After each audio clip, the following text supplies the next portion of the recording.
Hi guys, this is Steve with Good Guys to Great Men. This is where we take our challenges with women, love, and sex and we turn our fear into mojo. This is where we become clear and confident and strong in who we want to be and where we're going.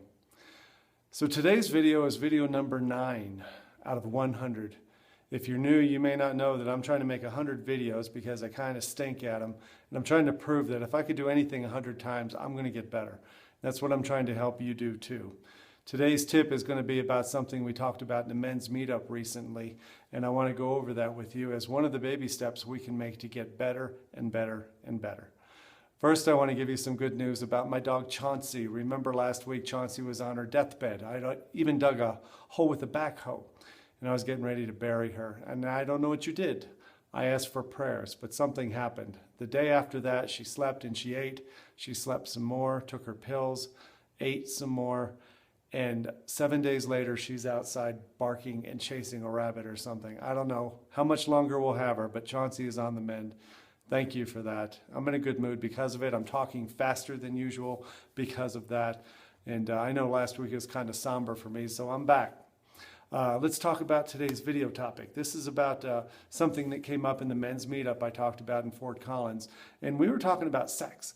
We were talking about sexual energy. We're talking about the sex drive we have. We're talking about how women don't get sometimes that dump of energy we get when we are sexually attracted, sexually aroused, when we have it on our mind, even when we're having sex.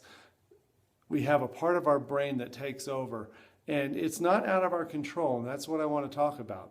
We talked about some of the bad stuff that happens when we allow our sexuality and our sex drive to take over. And we talked about what happens when we're back in our mojo, even in the middle of sexual arousal and desire, but we have control over it. There's good stuff that happens when we have our mojo, and then there's bad stuff. I called it the good and the evil during the meeting. I don't mean the biblical evil. I'm just talking about bad stuff that happens when we don't have control over our sexuality.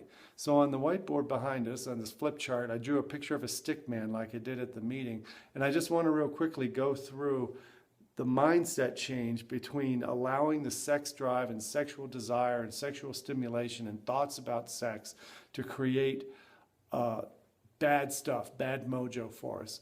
And so we brainstormed some words that came out of what happens when we have bad mojo during sexual stimulation. Here's some of the words that came up. There's a cat here looking at me. Go away. Go, get.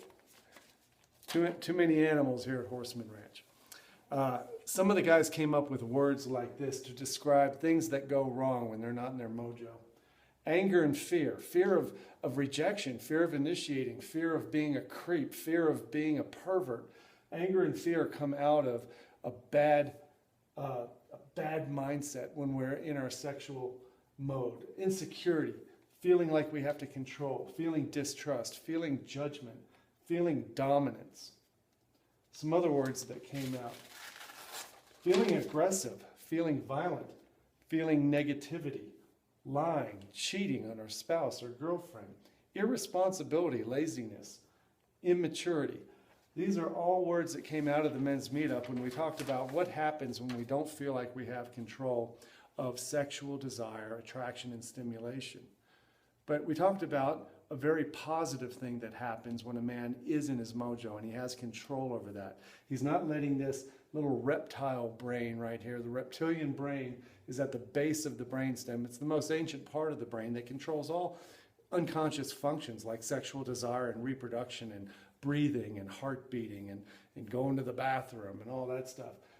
We actually have control over that when we think about it. Good stuff can happen when we're in our sexual mojo if we're thinking about the positive stuff that comes from sexual energy. And it's not all this stuff. The guys came up with words when they were having a great day, a very sexual day, even if they weren't having sex, but they were thinking about it. They stayed away from the evil stuff. And here are some of the words they came up for the good stuff. They talked about channeling sexuality to feelings of positivity, channeling the drive and the energy that comes with sexual desire and attraction to motivation, to non-sexual things, work projects, productivity, creativity. In the book, The Way of the Superior Man by David Dita, He talks a lot about creativity coming from our sexual center. He's talking about this part of a man, the pelvic region. Yeah, the brain triggers it, but down here is where all the blood flow happens. This is where all the desire and the hormones and all the warmth and the heat of attraction and desire and stimulation happen. And sometimes we allow that to take us down this path. The guys at the meetup talked about other things. When they channel that correctly, they can channel this type of energy into focus, into being efficient, feeling worthy, feeling masculine, feeling confident. You can see that you can use the other parts of your brain and decide how you're going to use this energy, for evil or for good. The only thing at the meetup we came up with that we didn't want people to think this was bad, that there was anything bad about sexuality. This is one of the debates we had. Nothing about this is bad, and nothing about these things over here are necessarily evil. It's just that when we allow our thoughts to go this way when we're feeling sexual, and we allow it to take us into this negativity over here, it's impossible to use this energy for the good things we want to get done.